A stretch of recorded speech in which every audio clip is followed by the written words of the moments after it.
Welcome to part 2 of The Adventures of Huckleberry Finn, as reimagined in the style of Kurt Vonnegut. Thank you for listening to this episode of Classic Books Reimagined. If you are enjoying this book, please take a moment to like, share, or subscribe to this channel to get notified when new content posts. If there is a classic book you would like to hear reimagined in the style of a modern author, please leave it in the comments. Chapter 12. Borrowing, Boarding, and Boneheaded Bandits. It must have been close to 1 o'clock when we finally drifted below the island. And boy, did that raft crawl like molasses in January. If a boat had come along, our brilliant plan was to hop in the canoe and hightail it to the Illinois shore. Problem was, we never thought to put the gun, fishing line, or even a crumb of food in the canoe. In our panicked state, we put everything on the raft. Good job, us. If the men went back to the island, they probably found the campfire I built and staked it out all night, waiting for Jim to show up. Well, if my campfire trick didn't fool them, that's on them. I played it as low down as I could. When the first streak of dawn appeared, we tied up to a towhead in the big bend on the Illinois side. We hacked off cottonwood branches and covered the raft, making it look like a cave-in. A towhead, for the uninitiated, is a sandbar with cottonwoods as dense as a politician's promises. With mountains on the Missouri side and heavy timber on the Illinois side, the channel ran down the Missouri shore. We weren't worried about anyone stumbling upon us. We spent the day watching rafts and steamboats glide down the Missouri shore and upbound steamboats fight the big river in the middle. I told Jim all about my conversation with that sharp woman. Jim said if she was after us, she'd bring a dog, not sit by a campfire. He reckoned she must have thought of it too late. Otherwise, we'd be back in that town. As darkness crept in, we peeked out of the cottonwood thicket. Seeing no sign of trouble, Jim set about turning some planks into a snug wigwam on the raft. It would keep us dry in bad weather and our stuff safe from steamboat waves. Right in the middle, we made a dirt layer for a fire during sloppy weather, hidden from sight.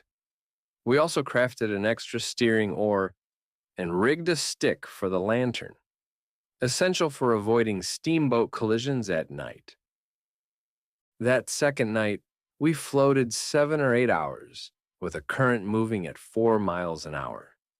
We fished, swam to stave off sleep, and drifted silently down the big, still river under a canopy of stars. We barely spoke above a whisper, and even laughter was rare, a low chuckle at most. We had clear skies and nothing ever happened to us. Every night we passed towns, just a spread of lights on black hillsides. The 5th night, we floated past St. Louis, which looked like the whole world was lit up. St. Petersburg folks claimed there were 20 or 30,000 people in St. Louis. And seeing all those lights, I believed it. Every night around 10, I'd slip ashore at a little village and buy meal, bacon, or whatever else we needed. Sometimes I'd swipe a chicken that wasn't roosting comfortably. Pap always said to take a chicken when you could, because if you didn't want it, someone else surely would. He never followed that himself, but he said it, so I took it to heart. Before dawn, I'd sneak into cornfields to borrow watermelons, pumpkins, or fresh corn. Pap insisted it wasn't stealing if you intended to pay it back eventually. The widow, however, called it stealing plain and simple. Jim split the difference, saying we should only borrow a few things and leave the rest alone. We settled on dropping crab apples and persimmons, which was no loss since crab apples are gross and persimmons weren't ripe yet. We shot the occasional waterfowl that woke up too early or stayed up too late. Overall, we lived high on the hog. The 5th night past St. Louis, a storm hit after midnight, with thunder, lightning, and rain pouring down in sheets. We holed up in the wigwam, letting the raft float on its own. In a flash of lightning, we saw a wrecked steamboat dead ahead. It was leaning over with part of its upper deck above water. The scene was eerie and perfect for an adventure. "Let's board her, Jim," I said. Jim wasn't keen on the idea. "I don't want to go fooling along no wreck.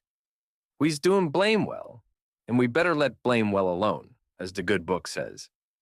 Like as not, dey's a watchman on dat wreck." "Watchman, my foot," I said. Ain't nobody risking their life for a wreck like that in this weather. And besides, we might find something worth having. Steamboat captains are loaded.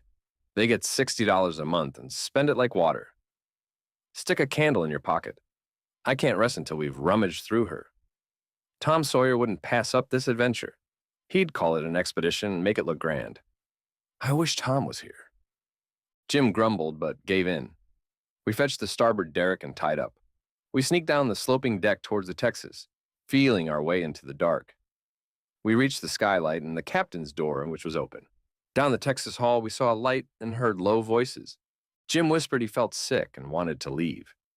I agreed, but then heard a voice pleading, "Oh, please don't, boys. I swear I won't ever tell." Another voice replied, "It's a lie, Jim Turner. You always want more than your share, and you always get it by threatening to tell. But this time, you've said it one time too many.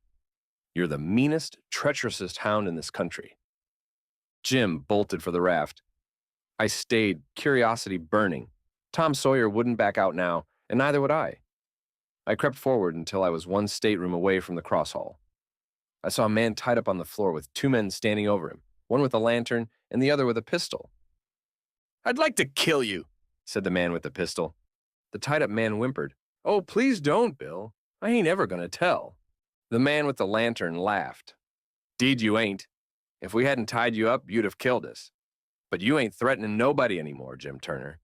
Put up that pistol, Bill." Bill was reluctant. "I don't want to, Jake Packard. He deserves it." Packard insisted, "I don't want him killed, and I've got my reasons." Turner, the tied-up man, sobbed in gratitude. "Bless you, Jake Packard. I'll never forget you." Packard ignored him and started toward me, motioning Bill to follow. I scrambled back and hid in an upper berth of a stateroom. They entered, reeking of whiskey. They talked low and serious. Bill wanted to kill Turner, convinced he'd turn state's evidence. Packard proposed a quieter solution. They'd loot the wreck, then wait 2 hours for it to break up and drown Turner. No need for direct murder, which was both risky and immoral. Bill agreed, and they left to gather loot. I rushed to Jim, who moaned in the dark. "Quick, Jim, there's a gang of murderers on the wreck. We've got to find their boat and set it adrift so they can't escape. If we do, the sheriff will nab them. Hurry. I'll search the port side. You take the starboard." "Oh, my lordy, Raff. They ain't no Raff no mo, and she done broke loose and gone. Here we is."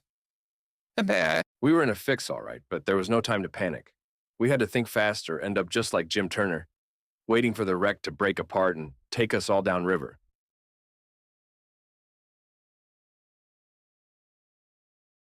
Chapter 13.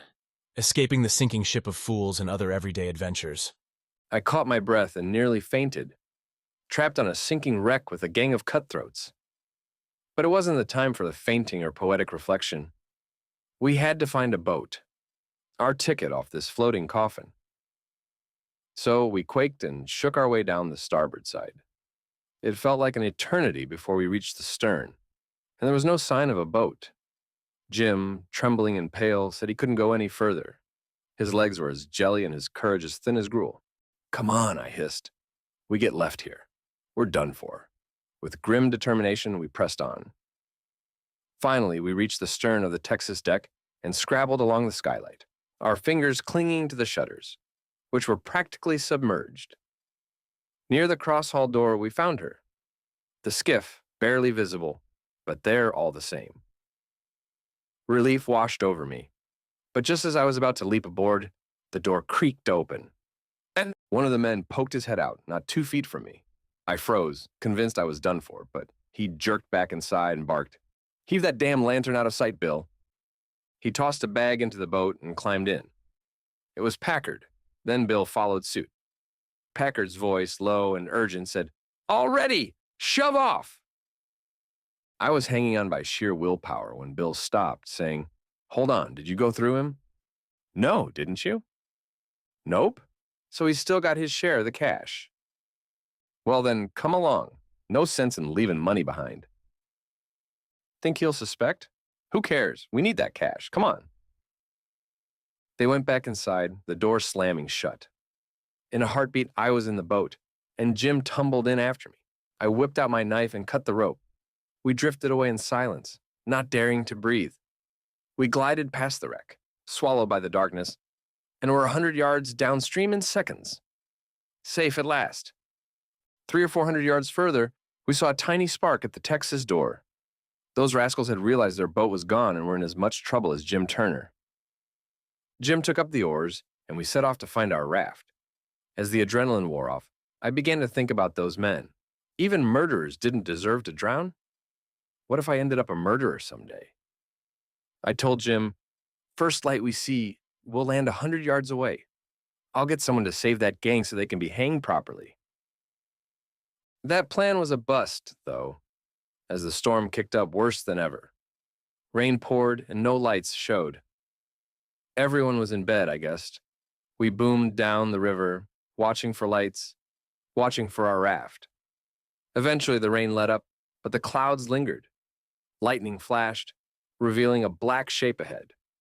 It was the raft. We were mighty glad to get back aboard. A light shone on shore to the right, and I decided to investigate. We transferred the stolen goods from the skiff to the raft, and I told Jim to float down 2 miles and show a light. Then I rowed toward the village. As I neared the shore light, I saw it was a lantern on a double-hull ferry boat. I drifted closer, looking for the watchman. He was roosting on the bitts, head down, sleeping like a baby. I nudged his shoulder and began to cry. He woke up startled, then yawned and stretched. "Hello, what's up? Don't cry, kid. What's the trouble?" I sobbed. Pap and Ma'am and Sis, and then broke down. Now, don't take on so. We all have troubles. What's wrong with them? Are you the watchman? Yes, I'm the captain, owner, mate, pilot, watchman, head deckhand. Sometimes I'm the freight and passengers. I'm not as rich as Jim Hornback, but I wouldn't trade places with him.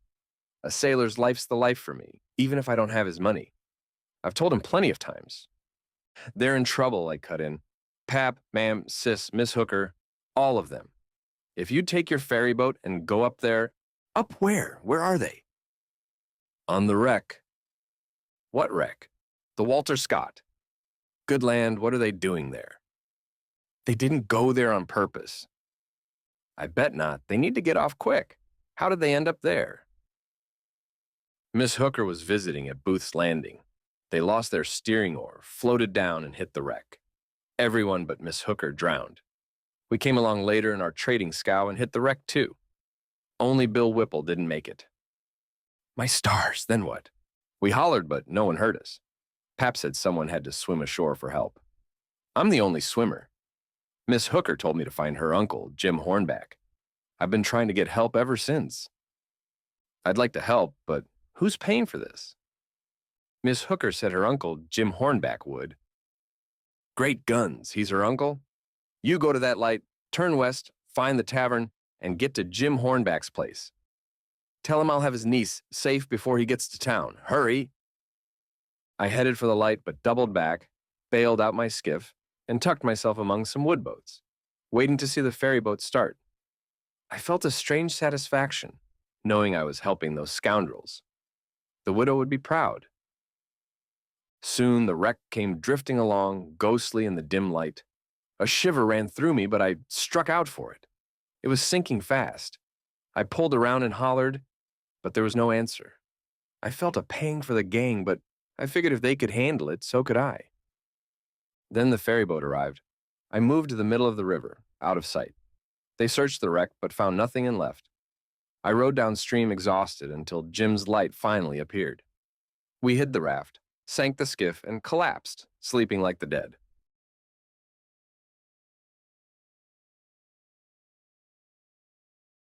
Chapter 14. Kings, Fools, and Frenchmen. By and by, when we got up, we sorted through the loot the gang had pilfered off the wreck. We found boots, blankets, clothes, and all sorts of other things, including a lot of books, a spyglass, and 3 boxes of cigars. We had never been this rich in our entire lives. The cigars were top-notch. We lounged all afternoon in the woods, talking, me reading the books, and generally having a grand old time. I filled Jim in on what happened inside the wreck and at the ferry boat, calling these escapades adventures. Jim, ever the pragmatist, said he didn't want any more adventures. When he crawled back to the raft and found it gone, he nearly had a heart attack.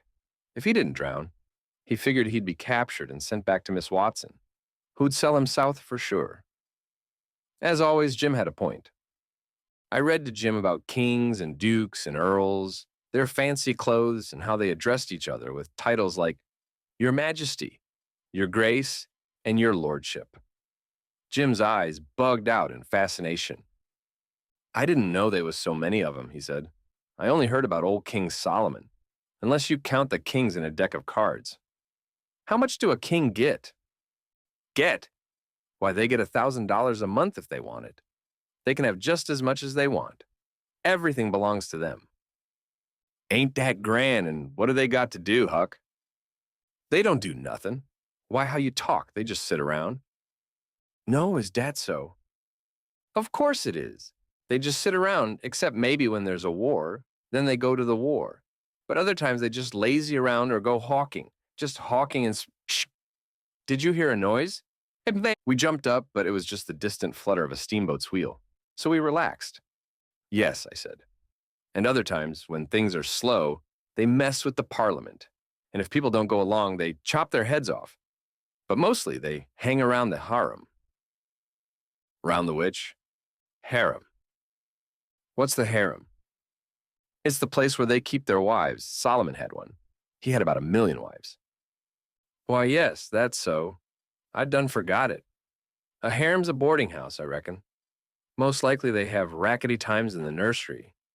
And I reckon the wives quarrel considerable, and that increases the racket. Yet they say Solomon was the wisest man that ever lived. I don't take no stock in that. Because why? Would a wise man want to live in the midst of such a blim-blamming all the time? No, indeed he wouldn't. A wise man would build a boiler factory, and then he could shut down the boiler factory when he wanted to rest. Well, he was the wisest man anyway, because the widow told me so herself. I don't care what the widow says. He wasn't an no wise man. He had some of the dad-fetchedest ways I ever see. Do you know about that child he was going to chop in two? Yes, the widow told me all about it. Well then, wasn't that the beatenest notion in the world? Just look at it a minute. There's the stump there. That's one of the women. Here's you. That's the other one. I'm Solomon. And this dollar bill's the child. Both of you claim it. What do I do? Do I shin around amongst the neighbors and find out which one of you the bill belongs to and hand it over safe and sound, the way anybody with any gumption would? No. I take and whack the bill in _2_ and give half of it to you and the other half to the other woman. That's the way Solomon was going to do with the child. Now I want to ask you, what's the use of half a bill? Can't buy nothing with it. And what use is half a child? I wouldn't give a darn for 1 million of them. But hang it, Jim, you've clean missed the point. Blame it. You've missed it 1,000 miles.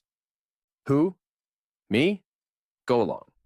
Don't talk to me about your points. I reckon I know sense when I see it, and there ain't no sense in such doings as that. The dispute wasn't about a half a child. The dispute was about a whole child. And the man that thinks he can settle a dispute about a whole child with a half a child don't know enough to come in out of the rain. Don't talk to me about Solomon, Huck. I know him by the back. But I tell you, you don't get the point. Blame the point. I reckon I know what I know. And mind you, the real point is down further. It's down deeper. It lies in the way Solomon was raised. You take a man that's got only 1 or 2 children. Is that man going to be wasteful of children? No, he ain't. He can't afford it. He knows how to value them. But you take a man that's got about 5 million children running around the house, and it's different. He's as soon chop a child in two as a cat. There's plenty more, a child or two more or less. Wasn't no consequence to Solomon. Dad fetch him. I never saw such a man. If he got a notion in his head once, there wasn't any getting it out again. He was the most down on Solomon of any man I ever saw. So I went on to other kings, letting Solomon slide. I told him about Louis XVI, who got his head cut off in France a long time ago, and about his little boy, the Dauphin, who would have been a king if they hadn't locked him up and let him die in jail. Poor little chap.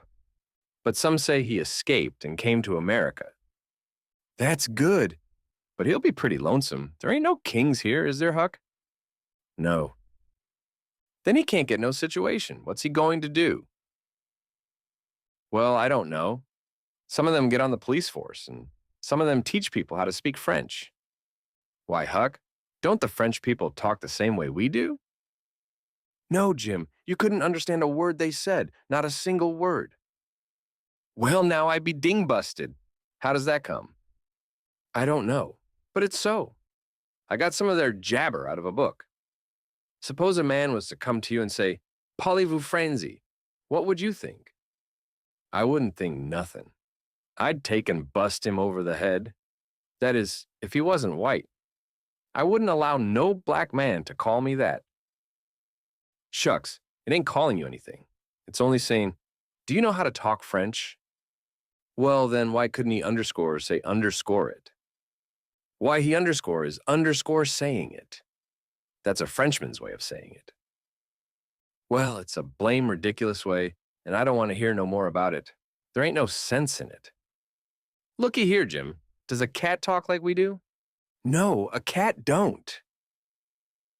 Well, does a cow? No, a cow don't neither. Does a cat talk like a cow or a cow talk like a cat? No, they don't.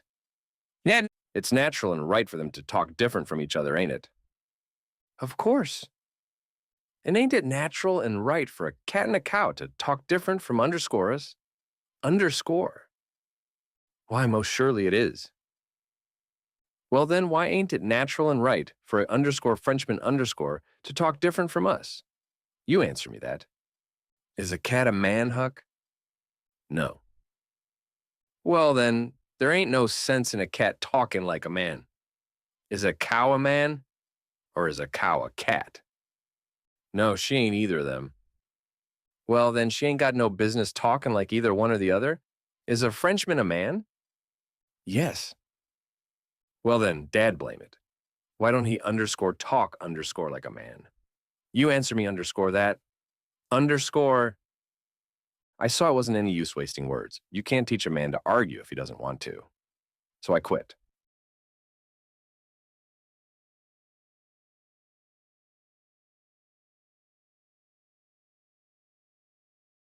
Chapter 15. The Fog of Confusion and the Clear Light of Guilt. We figured that in 3 nights, we'd hit Cairo, at the southern tip of Illinois, where the Ohio River meets the Mississippi. That was our golden ticket. We'd sell the raft, hop a steamboat, and head up the Ohio to the Free States away from trouble. On the second night, a fog started creeping in like an uninvited guest at a dinner party. We aimed for a towhead to tie up to, since navigating in a fog was a fool's errand. I paddled ahead in the canoe looking for something solid to tie to, but found nothing but saplings. I looped the line around one, but the raft barreled down like a runaway train, uprooting it and drifting away into the white abyss. I felt a sick panic rise in me as the fog swallowed the raft whole. I jumped into the canoe, ready to chase after it, but realized I'd forgotten to untie it. In my haste, my hands were shaking like I was trying to perform surgery during an earthquake. Finally free, I paddled like a madman down the towhead. But the fog was so thick that I might as well have been paddling through a vat of milk. Staying still felt like the worst kind of torture, but paddling seemed suicidal. I whooped into the void and heard a faint reply. My spirits soared, but every time I adjusted course, I seemed to be heading the wrong way. The whoops kept shifting, and soon I was more lost than a needle in a haystack. I wished Jim had the sense to beat a tin pan continuously, but he didn't. The whooping echoed eerily, moving from in front of me to behind me and back again, until I was more tangled than a cat's cradle. Then, the current swung me straight, and I figured I was heading downstream again. Suddenly, I bumped into a cut bank with towering trees looming like shadowy giants. The current flung me off, and I shot past a mess of snags roaring like angry ghosts. Then silence and whiteness enveloped me again. I sat, heart thumping like a drum solo, waiting for something, anything to happen. I realized Jim must have floated down the other side of a proper island, not a measly towhead. This was no 10-minute float by. This was a full-sized island, miles long. I floated in the eerie stillness, whooping now and then, but the replies faded. I stumbled into a nest of towheads, their dim shapes lurking like sentinels. Every splash of the current against dead brush sounded like a ghostly whisper. In the open river again, I heard no more whoops. Exhausted, I lay down in the canoe, telling myself I wouldn't sleep. Of course I did, because next thing I knew, the stars were twinkling and the fog was gone. I was spinning down a river bend, completely disoriented. Chasing black specks, I finally found the raft. Jim was there, head between his knees, asleep. The raft was a mess of leaves, branches, and dirt. I made fast and sprawled out beside Jim, yawning. "Hey, Jim, why didn't you wake me?" Jim's eyes popped open. "Goodness gracious, is that you, Huck? You ain't dead? You's back again? It's too good for true." "What's wrong with you, Jim? You been drinking?" "Drinking? Has I had a chance to be drinking?" "Then why are you talking so wild?" "How's I talking wild? You ain't been gone?" "Gone? I've been here talking with you all night." Jim stared at me, bewildered. "Boss, is I here or is I somewhere else? Now, that's what I wants to know." "You're here, Jim, but you're acting like a fool." Jim recounted our separation in the fog, the raft pulling loose, whooping till we were lost. I insisted none of it happened. Jim fell silent, studying the night. Then he relented. "Well, I reckon I did dream it, but it's the powerfulest dream I ever see." "Oh, dreams can wear you out," I said. "Tell me all about it, Jim." Jim recounted the entire episode, embellishing every detail, then decided to interpret it. He said the first towhead was a man who'd help us, the current another man who'd drag us away. The whoops were warnings, the towhead's troubles with mean folks. If we kept our heads down, we'd reach the clear river, the free states. As he talked, the sky cleared, revealing the raft's mess. Jim, caught in his dream, struggled to shake it off. Finally, he looked at me, steady and serious. "That trash there," he said, pointing to the debris. "That's trash. And trash is what folks are that puts dirt on their friends' heads and makes them ashamed." He walked away, leaving me feeling lower than dirt. It took me 15 minutes to muster the courage to apologize, but I did, and never regretted it. I didn't pull any more mean tricks on Jim, and I wouldn't have if I'd known it'd hurt him so.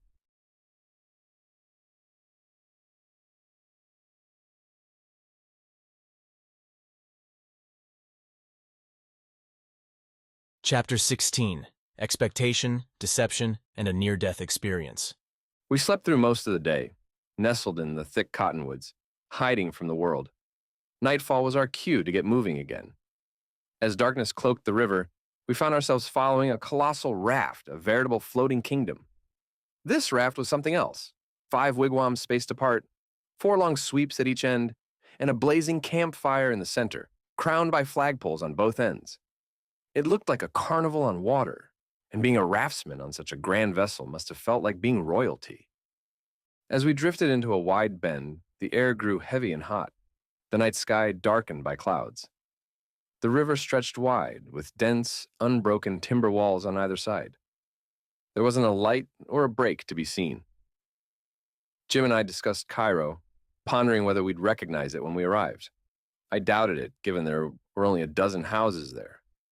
If they weren't lit up, how would we know we were passing a town?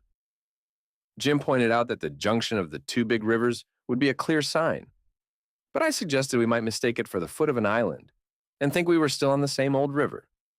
This idea unsettled both of us. We decided that the best plan was to paddle ashore at the first sign of light. Tell whoever we met that Pap was coming with a trading scow and needed directions to Cairo. Jim agreed, so we smoked on it and settled in to wait. With nothing to do but keep watch, Jim was a bundle of nerves, jumping up every now and then. "Dah she is," he'd exclaim. only to find it was just lightning bugs or jack-o'-lanterns. His excitement made me jittery too. The thought of Jim's imminent freedom gnawed at me. Who was responsible for this? Me. My conscience wouldn't let up, hammering away at me about Miss Watson. She had tried to teach me, civilize me, and this was how I repaid her? The more I thought about it, the worse I felt. Couldn't stay still. The raft felt too small for my restless guilt. Jim kept talking about his plans, how he'd save every penny once he was free, buy his wife, and then work together to buy their children. If their master wouldn't sell, they'd get an abolitionist to steal them. The thought of such a plan chilled me. Jim wouldn't have dared to speak like this before. It was true what they said. Give an inch, take a mile. Here was Jim, whom I'd helped run away, talking openly about stealing his children. Children that belonged to a man I didn't know.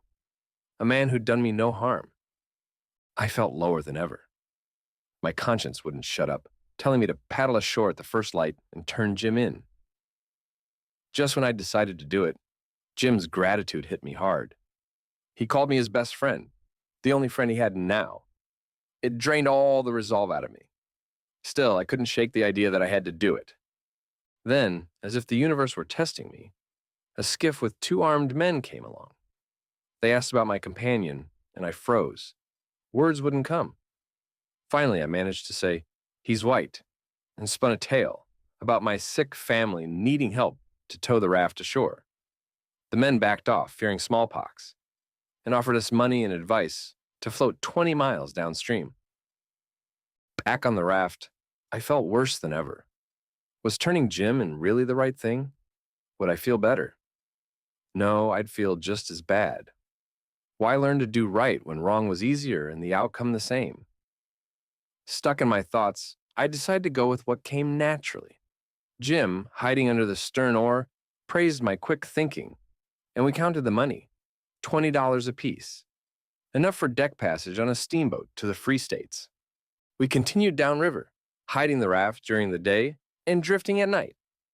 Each town we passed brought hope and disappointment. Every time I asked about Cairo, the answer was a curt no, increasing our frustration. One night, a storm hit and we took refuge in the wigwam. A steamboat emerged from the darkness, heading straight for us. We lit the lantern, hoping they'd see us. But steamboat pilots had a mean streak, often trying to see how close they could shave us. This one didn't veer off and plowed through our raft, sending Jim and me diving into the river. I surfaced, gasping for air, only to find the steamboat had moved on. Calling for Jim yielded no response, so I grabbed a plank and headed for shore. After a long swim, I landed near a big, old-fashioned double log house. But a pack of barking dogs halted my progress. Would Cairo ever be more than a pipe dream? Who knew? For now, I was just trying to survive one misadventure at a time. The dogs circled me, barking and growling. I knew better than to move, so I stood still, hoping someone would come out before the dogs decided to make a meal of me. A light flickered inside the house and the door creaked open. A man stepped out holding a lantern. "Who's out there?" he called. I cleared my throat and tried to sound as harmless as possible. "Just a traveler, sir. Lost my way on the river." The man raised the lantern higher, squinting to see me better. "Come closer where I can see you, but slow. Don't spook the dogs." I took careful steps forward until the light from the lantern fell on me. The man was tall and lean, with a stern face shadowed by the lantern's glow. He looked me up and down, then nodded. "You look half drowned. Come inside. We'll get you dried off and fed." Relieved, I followed him into the house, the dogs reluctantly trailing behind. Inside, the house was warm and smelled of stew. The man's wife, a kind-looking woman, bustled over, her face softening when she saw me. "Goodness, you're soaked to the bone. Sit by the fire and warm up." I thanked them and settled by the hearth. The warmth seeped into my bones, easing the chill. As I dried off, I couldn't help but think about Jim. Where was he? Had he made it to shore? My heart ached with worry, but I had to focus on the here and now. The man introduced himself as Mr. Smith and his wife as Mary. They didn't pry much, just asked enough to be polite. I kept my story vague, sticking to the part about being lost. As we ate, Mr. Smith talked about the river and the challenges of living so close to it. I nodded along, my mind half on the conversation and half on Jim. After supper, they showed me to a small room where I could sleep. As I lay down, exhaustion hit me like a wave. My last thoughts were of Jim, hoping he was safe, before sleep claimed me. Morning came too soon. I woke to the sound of birds chirping and the smell of bacon frying. Mary greeted me with a smile and a hearty breakfast. As I ate, I planned my next move. I needed to find Jim and the raft. After breakfast, I thanked the Smiths for their hospitality and stepped outside. The dogs watched me, tails wagging now that I was a friend. I made my way back to the river, scanning the shore for any sign of Jim. I called out softly, "Jim, Jim, where are you?" After a few tense moments, I heard a familiar voice. "Here I is, Huck." Jim emerged from the bushes, looking as relieved as I felt. We hugged briefly, then quickly discussed our plan. We needed to find a new raft or canoe and keep heading downriver. We spent the rest of the day searching, and by evening, we found an old canoe half buried in the mud. It wasn't much, but it would do. We patched it up and set off again under the cover of darkness, determined to reach Cairo and the freedom it promised. As we paddled, the river seemed endless, but our spirits were lifted by the thought of what lay ahead. Freedom was within reach, and together, we would make it.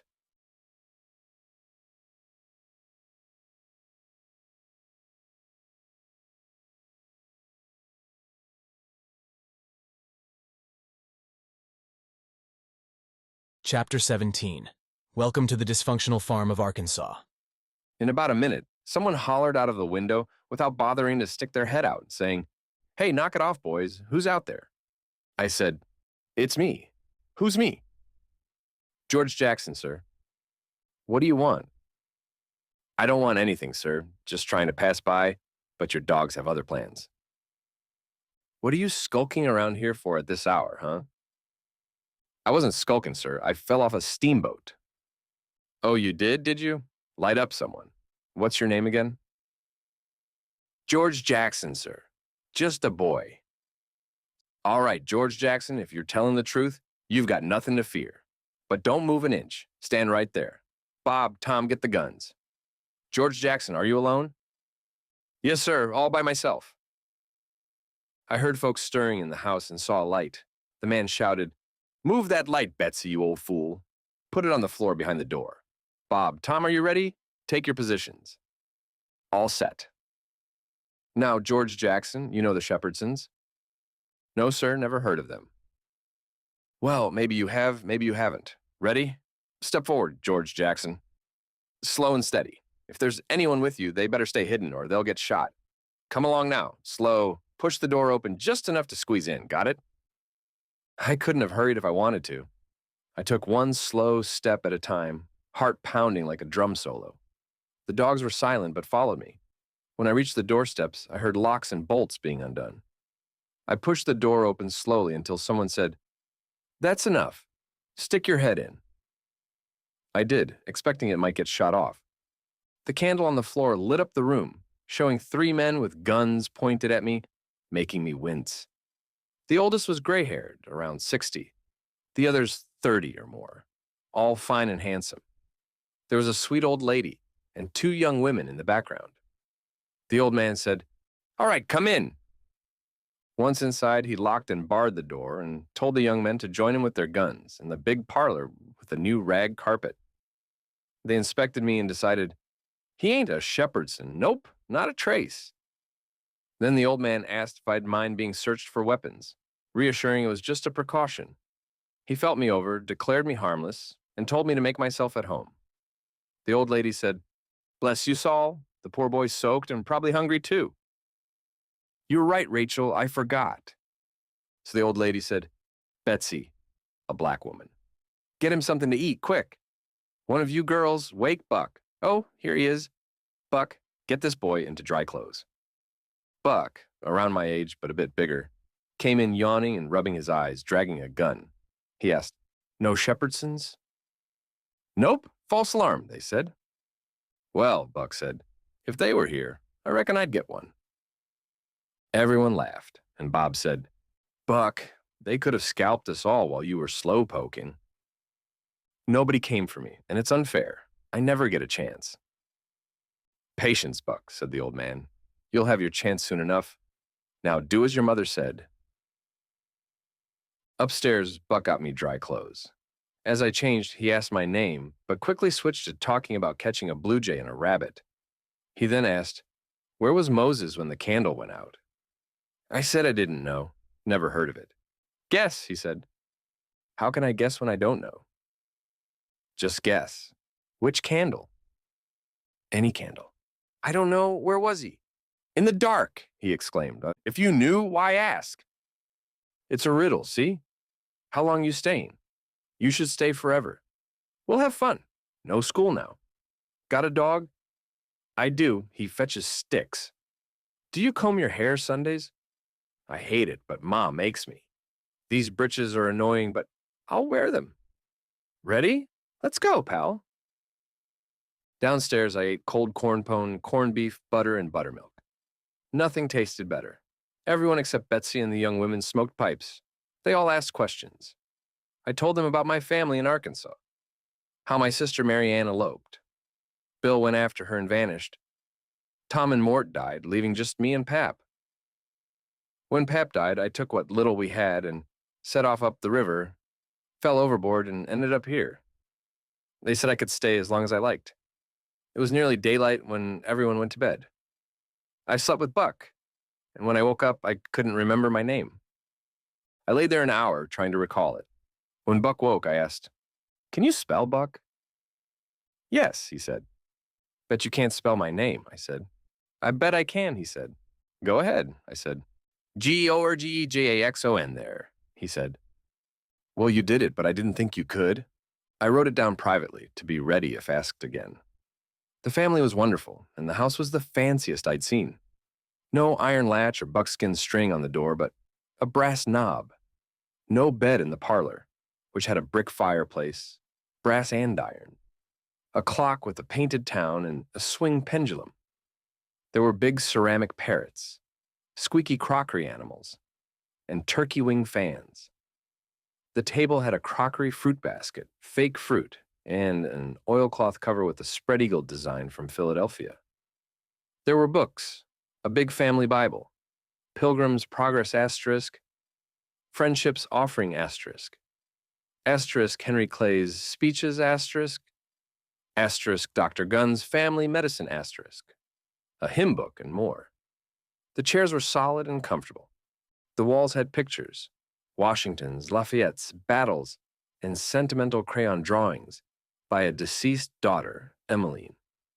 Her art was mostly black, depicting sorrowful scenes, like a woman in black with bulging sleeves and veiled bonnet leaning on a tombstone, another crying over a dead bird, and one of a woman with multiple arms contemplating suicide. Emmeline's room was a shrine, kept just as she left it, with a scrapbook full of obituaries and poems. She wrote a lot about death, including an ode to Stephen Dowling Botts, who drowned. Ode to Stephen Dowling Botts, decked. And did young Stephen sicken? And did young Stephen die? And did the sad hearts thicken? And did the mourners cry? No, such was not the fate of young Stephen Dowling Botts, though sad hearts round him thickened. 'Twas not from sickness shots. No whooping cough did rack his frame, nor measles drear with spots. Not these impaired the sacred name of Stephen Dowling Botts. Despised love struck not with woe, that head of curly knots, nor stomach troubles laid him low. Young Stephen Dowling Botts. Oh no, then list with tearful eye, whilst I his fate do tell.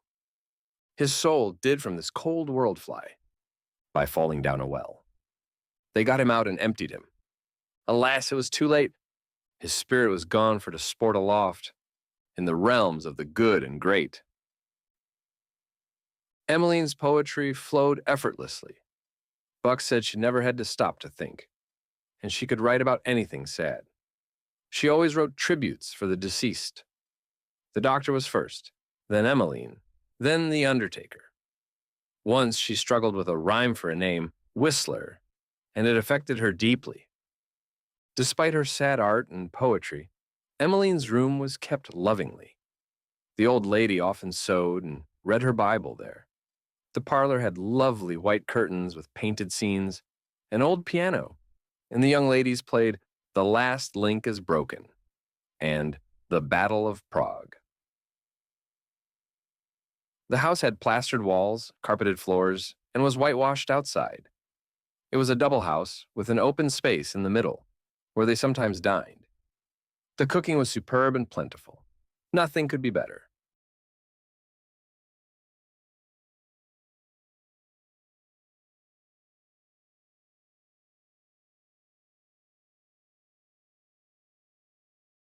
Chapter 18, Colonel Grangerford and the Peculiar Southern Charm, a socio-political exposé. Colonel Grangerford was the epitome of a Southern gentleman, you see. He was a gentleman through and through, and so was his whole darn family.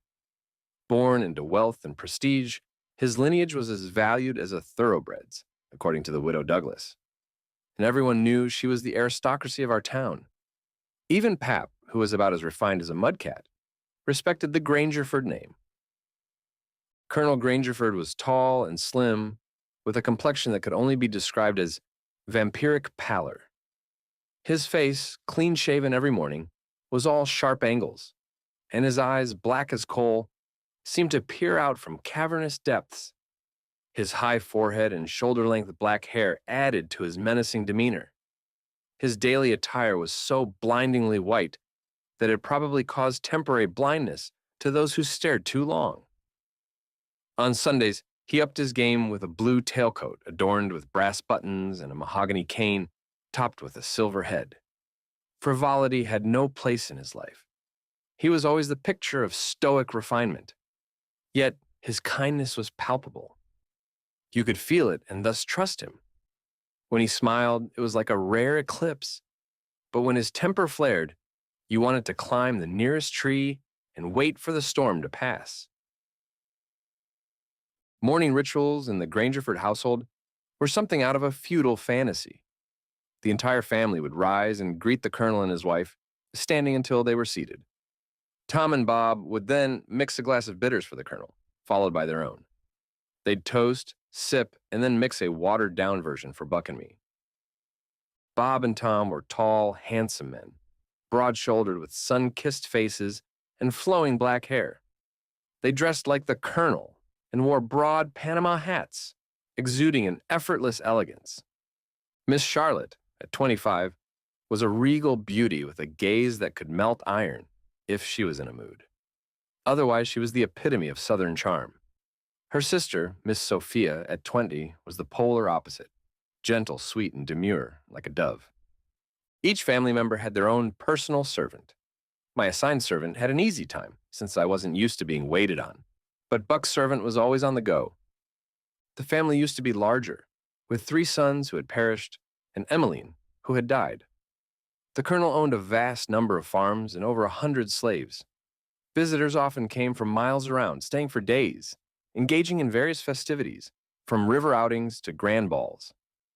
Most of these visitors were relatives, and they always came armed, underscoring the peculiar nature of Southern hospitality. There was another noble clan nearby, the Shepherdsons. They were as grand and wealthy as the Grangerfords. Both families used the same steamboat landing, about 2 miles from our house. Encounters there were frequent and fraught with tension. One day, Buck and I were in the woods hunting when we heard a horse. Buck urged us to hide. Soon, a young man, Harney Shepherdson, galloped by, looking like a soldier. Buck shot at him, knocking off his hat. Harney retaliated, but we escaped. When we returned home, the colonel was both pleased and critical of Buck's tactics, reinforcing the family's sense of honor and strategy in their ongoing feud with the Shepherdsons. Later, I learned about the nature of feuds from Buck. A feud, he explained, was an endless cycle of revenge killings, where one family's grudge against another escalated until both sides were decimated.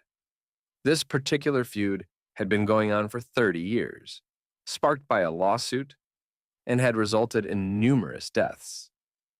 The next Sunday, we all went to church, armed to the teeth. The sermon was about brotherly love, which was ironic given the context. The day passed in a tense calm until after dinner, when Miss Sophia asked me to retrieve her testament from the church.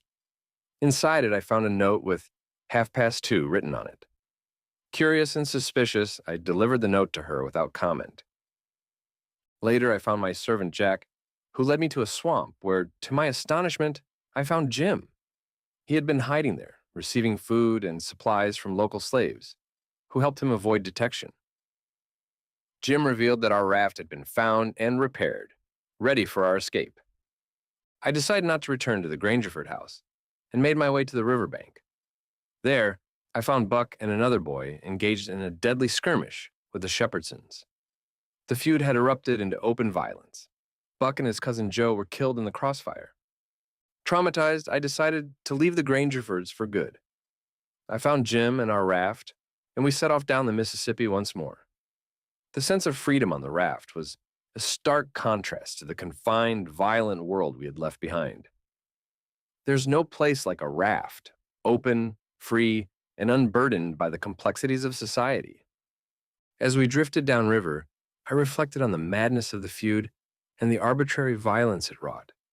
It was a relief to leave that chaos behind and return to the simplicity and peace of our raft, where the river and the stars were our only companions.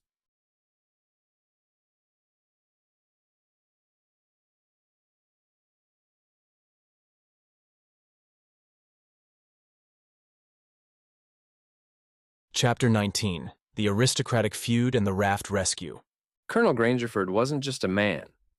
He was the embodiment of Southern gentility, a relic of a bygone era where a man's worth was measured by his pedigree and the whiteness of his linen.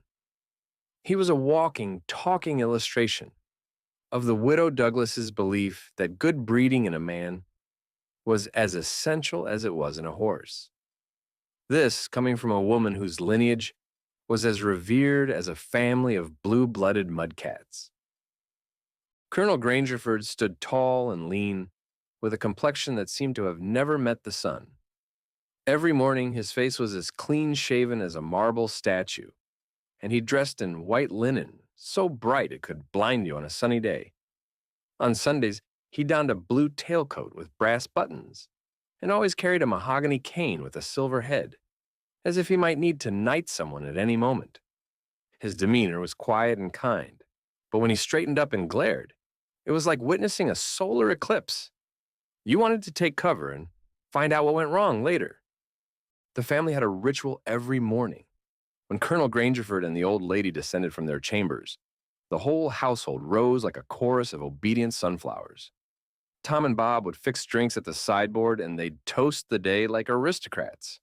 Because what's a morning without a stiff drink to kickstart your liver? Bob and Tom were tall and handsome, their broad shoulders and tanned faces a testament to the rigorous exercise of lounging about. They wore white linen, just like their father, and topped it off with broad Panama hats, making them look like they stepped out of a Southern gentleman's catalog.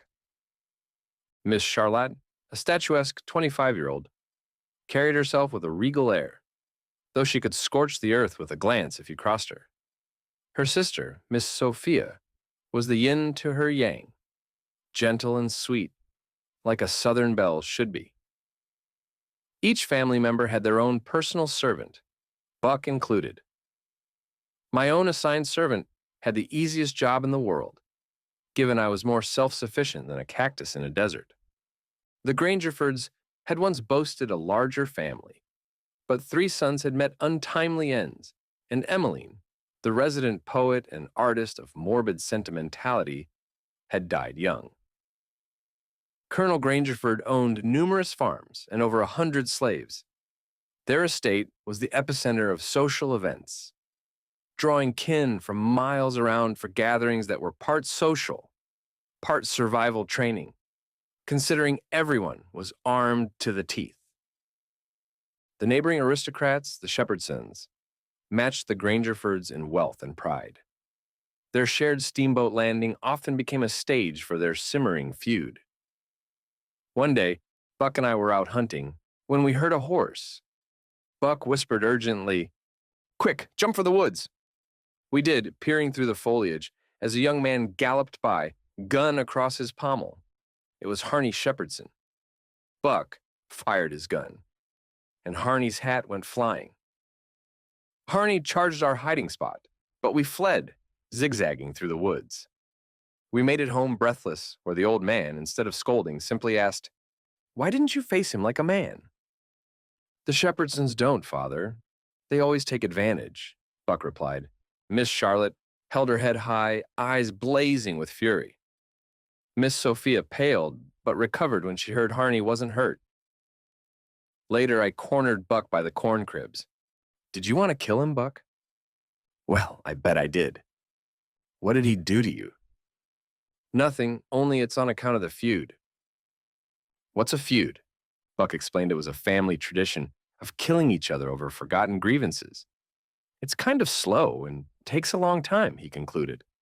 This feud had been raging for 30 years, fueled by long-forgotten slights. It had claimed many lives, and the killing didn't always follow a logical pattern. When I asked about recent casualties, Buck recounted how his cousin Bud had been chased and killed by old Baldy Shepherdson. This led to Baldy's death within a week, a cycle of violence that seemed never-ending. The next Sunday, we all went to church, armed to the teeth. The sermon was ironically about brotherly love. Afterward, back home, the family dozed off, but Buck and a dog were sprawled on the grass. I decided to take a nap, but found Miss Sophia in her doorway. She asked if I liked her and if I'd do her a favor without telling anyone. She'd left her testament in church and wanted me to fetch it. I found the testament and a note with 2:30 written on it. When I returned, she eagerly took the book, read the note, and then dismissed me, her face glowing with happiness. Suspicious, I went to the river, trailed by my assigned servant. He led me to a hidden spot in the swamp, and there, sleeping under vines, was Jim. I woke him, and he nearly cried with relief. He'd followed me that night, but stayed hidden to avoid capture. He'd been hiding in the swamp with help from friendly slaves who brought him food and news. "Why didn't you tell Jack to bring me here sooner, Jim?" "Didn't want to disturb you, Huck. But was all right now. I've been patching up the raft tonights." "Our raft?" I asked, incredulous. Turns out, our raft wasn't destroyed, just damaged. With the help of some slaves, Jim had repaired it and stocked it with supplies. That night, we slipped away on the raft, leaving behind the madness of the feud.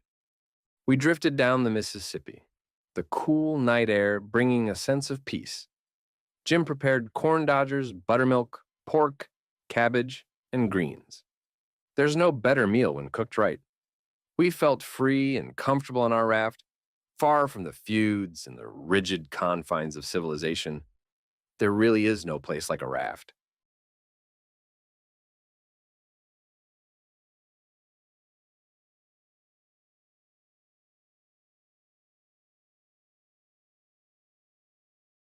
Chapter 20. A Raft of Royal Nonsense and River Shenanigans. 2 or 3 days and nights passed in a sort of aquatic ballet, sliding by so smooth and lovely, you'd think we were choreographed by Neptune himself. The Mississippi stretched out like a lazy, wet ribbon, sometimes a mile and a half wide, as we drifted through our nightly journey and hid by day. Come dawn, we'd find a quiet cove, tie up the raft, and drape it with young cottonwoods and willows for camouflage. Then we'd fish a bit, swim to shake off the night, and settle on the sandy bottom of the river to watch the world wake up. It was a stillness like the whole planet had taken a vow of silence, save for the occasional bullfrog belch. The horizon would tease us with a faint gray line, the first sign of morning. Then the river would soften from black to gray, dotted with distant silhouettes of trading scows and rafts. Sometimes we'd hear a sweep creak or the murmur of voices carried far by the still air. Then the mist would rise off the water. The east would redden, and suddenly the world was all smiles in the sun. songbirds belting out the top 40 hits of the avian charts. We'd cook breakfast, then spend the day languidly loafing around, occasionally napping. If a steamboat puffed along, it was a far-off silhouette, identifiable only by its paddle wheel. The lonesomeness of the river would stretch for hours. A solid, serene silence, punctuated now and then by the distant underscore K chunk underscore of an axe on a faraway raft. Once, a fog rolled in so thick it felt like ghosts were rafting by, banging tin pans to keep the steamboats at bay. Jim was convinced it was spirits, but I figured even spirits wouldn't be caught dead saying, "Durn the dern fog." At night, we'd push off, drift in the current, light our pipes, and let our legs dangle in the water. We stayed naked most of the time because, really, who needs clothes when you're on a raft? We'd gaze at the star-speckled sky, debating whether the stars were made or just happened. Jim thought they were made, which sounded reasonable, since frogs can lay a bunch of eggs. So why not the moon-laying stars? Sometimes a steamboat would glide by in the dark, belching sparks that rained down like fireworks, then fade away, leaving only ripples to jiggle our raft. It was like living in a dream, floating in a world of sparkles and reflections. One morning at dawn, I took a canoe across a chute to the main shore, paddling up a creek to forage for berries. Suddenly, two men burst out of the brush, begging me to save them from a pursuing mob. They hadn't done anything wrong, they claimed, but dogs and men were hot on their trail. I advised them to wade in the water to lose the dogs, and soon they were in my canoe, paddling for our towhead. We heard the distant shouts and barking, but they faded as we slipped away to safety. One man was a crusty old coot, bald and whiskered, wearing ragged blue jeans and a greasy shirt. The other was younger, equally shabby, and both carried ratty carpetbags. Over breakfast, they shared their stories. The younger man had been peddling a tooth cleaner that stripped off enamel along with the tartar and had barely escaped a tar and feathering. The older man had been running a temperance revival until rumors of his private jug of whiskey got out, and he'd fled just ahead of a mob. The younger man proposed they team up, listing his eclectic skills: printer, patent medicine peddler, tragedian, mesmerist, phrenologist, singing geography teacher, and occasional lecturer, basically anything but honest work. The older man, in turn, boasted of his talents in laying on hands, fortune-telling, preaching, and missionary work. Then came the melodrama. The younger man sighed theatrically and lamented his fall from grace, wiping his eyes with a rag. He revealed he was the rightful Duke of Bridgewater, a descendant of nobility robbed of his birthright. Jim and I were flabbergasted but sympathetic, addressing him as "Your Grace" and waiting on him hand and foot, which pleased him immensely. Not to be outdone, the old man revealed he was none other than the vanished Dauphin of France, Louis XVI, son of Louis XVI and Marie Antoinette. We were dumbstruck, but just as sympathetic, calling him "Your Majesty" and treating him with royal deference. For a while, the Duke sulked, feeling overshadowed by the king's grandiose claims. But the king, ever the diplomat, suggested they make the best of their situation. Eventually, they shook hands and declared a truce, which lifted the tension on the raft. It didn't take me long to realize these two were nothing but con men, but I played along. It was easier to humor them than to cause a ruckus. If they wanted to be kings and dukes, so be it. Peace on the raft was worth the charade.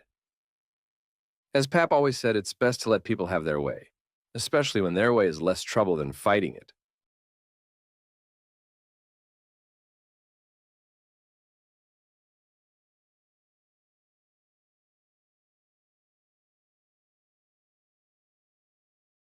Chapter 21.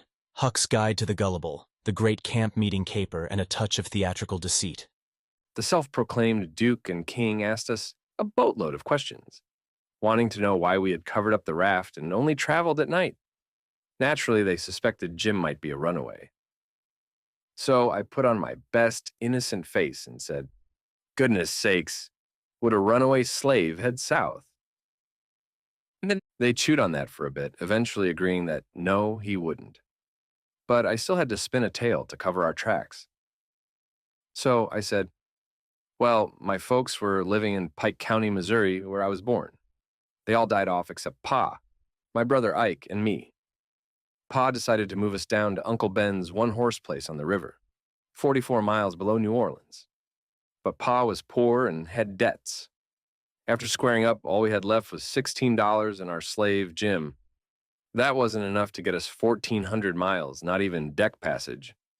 Then Pa had a stroke of luck. Found this piece of a raft. We figured we'd float down to Orleans on it. But Pa's luck ran out when a steamboat clipped the raft. Jim and I survived, but Pa, being drunk, and Ike, only 4 years old, didn't make it. Since then, people keep trying to snatch Jim away from me, thinking he's a runaway. That's why we don't run during the day anymore. The Duke nodded and said, leave me to devise a way so we can travel by day if we want. I'll concoct a plan that'll fix it. But for today, let's lay low. We don't want to pass that town yonder in daylight. It mightn't be healthy. As night approached, the sky darkened and a storm brewed. The Duke and King decided to inspect our accommodations. My bed, a straw tick, was marginally better than Jim's corn shuck tick, which was full of poking cobs that made a racket when you rolled over. The Duke tried to claim my bed, but the King insisted on taking it, saying, Your Grace, surely you see a corn shuck bed isn't fit for me to sleep on. You'll take the shuck bed yourself. Jim and I broke into a sweat, fearing another spat. But the Duke sighed dramatically and said, Ah, fate. Ever do I lie beneath the crushing heel of misfortune. Let me suffer, alone in the world as I am. We pushed off into the river as soon as it was dark, keeping to the middle and showing no light until we were well past the town. By 10 o'clock, the storm hit with a vengeance. Thunder, lightning, and wind made it impossible to sleep, even if I'd had a bed. I stayed up watching the spectacle. Jim, ever the good soul, took the first watch for me. But soon a massive wave washed me overboard, nearly killing Jim with laughter. After the storm calmed, we hid the raft at first light. The King and Duke spent the day plotting. The Duke, rummaging through his carpetbag, pulled out printed bills. He planned to pose as Dr. Armand de Montauban of Paris, lecturing on phrenology, among other cons. He asked the King if he had ever trod the boards. No, said the King. Well, you shall. We'll perform scenes from Shakespeare. I'll be Romeo, and you, dear Majesty, will be Juliet. But my bald head and white whiskers will look odd on a young gal. No worries, these yokels won't notice. You'll be in costume. The Duke presented calico suits for Richard III and the others, plus a nightgown and cap for Juliet. The King, eager for fresh schemes, agreed. We headed to a nearby town to implement the Duke's daylight travel plan. There, we learned everyone was at a camp meeting.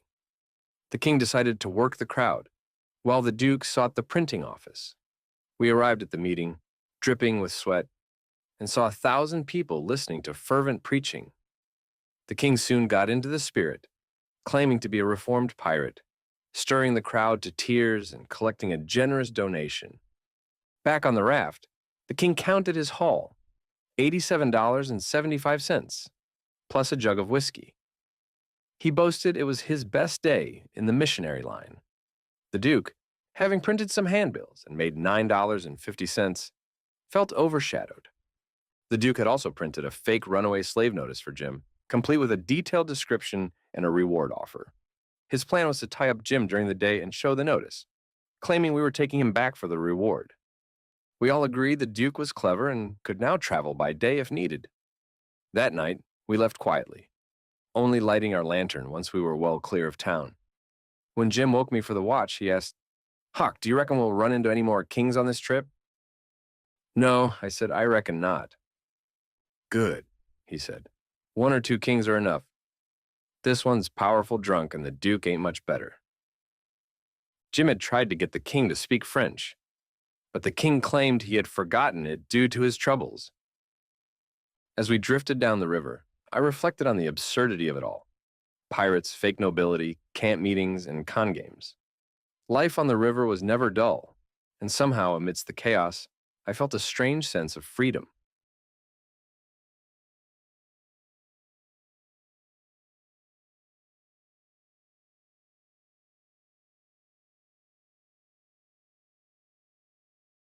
Chapter 22. To Be or Not to Be, the Great American Dog and Pony Show. The sun had barely shrugged off the night when we kept floating downriver, our raft now a stage for every absurdity under the sky. The king and the duke, looking like two roosters that lost a fight, decided a morning swim would do them good. They dove in, splashing around like overgrown children, and came out looking somewhat human again. After breakfast, the king plopped down on the edge of the raft, boots off, breeches rolled up, and legs dangling in the water like a happy frog. He lit his pipe and began to mumble his lines from Romeo and Juliet, looking every bit the tragic hero with a pot-belly and the balding head. The duke, ever the patient thespian, coached him through each speech, making him repeat lines until he got them right. "No, no, your majesty," the duke said, exasperated. "You can't shout Romeo, like you're calling hogs. Juliet's a delicate flower, a mere child. You've got to say it soft and tender like this. Ro mio. Got it?" Next, they brandished a pair of makeshift swords the duke had fashioned from oak laths. The duke, declaring himself Richard III, led the king in a grand display of prancing and thrusting that would have made any medieval knight proud. That is until the king tripped over his own feet and splashed into the river. After fishing him out, they decided it was time for a break. After lunch, the duke had a brainstorm. "Capet," he said, "we need an encore, something that will leave them begging for more. I know. You can do Hamlet's soliloquy." "Hamlet's what?" the king asked, scratching his head. "Hamlet's soliloquy, the most famous speech in Shakespeare. It's sublime, always brings the house down. I'll refresh my memory and teach it to you." The duke paced back and forth, striking dramatic poses and muttering to himself. After a series of theatrical grimaces and melodramatic sighs, he began reciting, his voice booming across the raft. "To be or not to be, that is the bare bodkin that makes calamity of so long life. For who would fardels bear, till Burnham Wood do come to Dunsinane? But that the fear of something after death murders the innocent sleep, great nature's second course." The king, despite his rough exterior, took to the speech like a duck to water. Before long, he was declaiming with gusto, ripping and tearing through the lines as if he were born for the stage. With the show sorted, the duke printed some handbills. For the next few days, our raft became a floating theater, filled with the sounds of sword fights and rehearsals. We floated into a little one-horse town in Arkansas and tied up about a mile out. The duke, ever the opportunist, hired the courthouse for our grand performance, while the king and I slapped up posters that read, "Shakespearean Revival, the wonderful attraction for one night only." The world-renowned tragedians David Garrick the Younger and Edmund Kean the Elder, in their sublime Shakespearean spectacle, the balcony scene from Romeo and Juliet, also featuring the thrilling broadsword conflict in Richard III, and by special request, Hamlet's immortal soliloquy. After plastering the town, we wandered around taking in the sights of this sleepy hamlet. The buildings were rickety, painted sometime in the Jurassic era, and stood on stilts to avoid the floodwaters. The streets were mud pits, hogs wallowed contentedly, and the townsfolk lounged about like they had nowhere to go and all day to get there. Men with names like Bill, Buck, and Hank leaned against posts, chewing tobacco, scratching themselves, and swapping lies. "Gimme a chaw of tobacco, Hank," one would say. "Cain't, I ain't got but one chaw left. Ask Bill." And so it went, with more lying than chawing. As noon approached, the town bustled with families arriving for the circus. Wagons lined the streets, horses tied to posts, and the air thick with anticipation, and the smell of sweat and sawdust. Whiskey flowed, and before long, fists flew. Amidst this chaos, a voice yelled, "Here comes old Boggs!" The town drunk had arrived for his monthly bender. Boggs, red-faced and roaring, rode his horse through town, vowing to kill Colonel Sherburne. "Clear the track, I'm on the warpath, and coffins are going up in price," he hollered.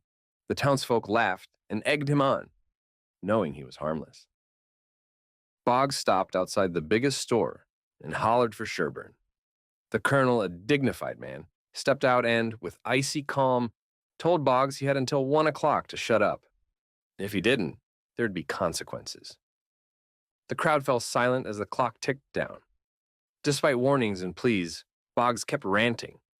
Just before 1, Sherburne reappeared, pistol in hand. He called Boggs, who turned to see the gun. Boggs raised his hands. "Oh, Lord, don't shoot!" Bang! Boggs staggered. Bang! He fell, dead before he hit the ground. His daughter, a young girl, rushed to him, wailing. Sherburne tossed his pistol aside and walked away. The crowd, hushed and somber, carried Boggs to a drugstore, where he died surrounded by a sea of gaping faces. The scene quickly turned chaotic, as calls for Sherburne's lynching spread. The mob, fueled by righteous indignation and a bit too much whiskey, surged through the town, grabbing ropes and looking for a tree sturdy enough to hang the colonel. As they moved, I slipped away, thinking maybe the King and Duke's show wasn't the biggest spectacle in town after all. The storm brewed quickly, both in the sky and amongst the townsfolk. The Duke and King, ever the opportunists, saw potential in the chaos. "Capet, I think it's time for a grand finale," the Duke smirked. "What's on course, Bilgewater?" the King asked. The Duke explained, and they decided to give the townsfolk an encore they'd never forget. The King, despite his drunken state, managed to remember his lines from Hamlet's soliloquy. The Duke, ever the showman, made sure their costumes were ready, and the swords were sharp. We made our way to the courthouse, where a crowd had already gathered, buzzing with excitement and anticipation. The Duke took the stage first, performing the Highland fling with exaggerated flair, followed by the sailor's hornpipe. The crowd cheered and clapped, their anger at Sherburne momentarily forgotten. Then it was the King's turn. He stepped forward, wobbly but determined, and began Hamlet's soliloquy. His voice, though slurred, carried a tragic weight that silenced the audience. To be, or not to be, that is the bare bodkin. The crowd, mesmerized, watched as the King stumbled through the lines, his passion palpable. When he finished, they erupted in applause, throwing coins onto the stage. The Duke, seizing the moment, announced the grand finale, the sword fight from Richard III. The King and the Duke clashed swords, their movements exaggerated and theatrical. The audience, caught up in the drama, cheered and gasped with every swing and thrust. It was the spectacle they had come for, a distraction from the grim reality of Boggs's death and the lynch mob forming outside. As the performance ended, the crowd surged forward, tossing more coins and begging for an encore. The Duke, ever the businessman, promised another performance the following night. We gathered our earnings and slipped away, leaving the townsfolk to their frenzy. Back on the raft, we counted our takings. The Duke had collected a tidy sum from the performance, while the King boasted about his acting prowess. As we floated downriver, the storm passed and the sky cleared. Jim, ever the pragmatist, asked, "Huck, do you reckon we'll run into any more kings on this trip?" "No," I said, "I reckon not." "Well," he replied, "that's all right then. I don't mind 1 or 2 kings, but that's enough. This one's powerful drunk and the Duke ain't much better." As we drifted away from the chaos, I couldn't help but think that our little floating theater had given the townsfolk a story to tell. And in a world of feuds, lynch mobs, and drifting rafts, maybe that was the best we could hope for. This is the end of part 2 of The Adventures of Huckleberry Finn, reimagined in the style of best-selling author Kurt Vonnegut.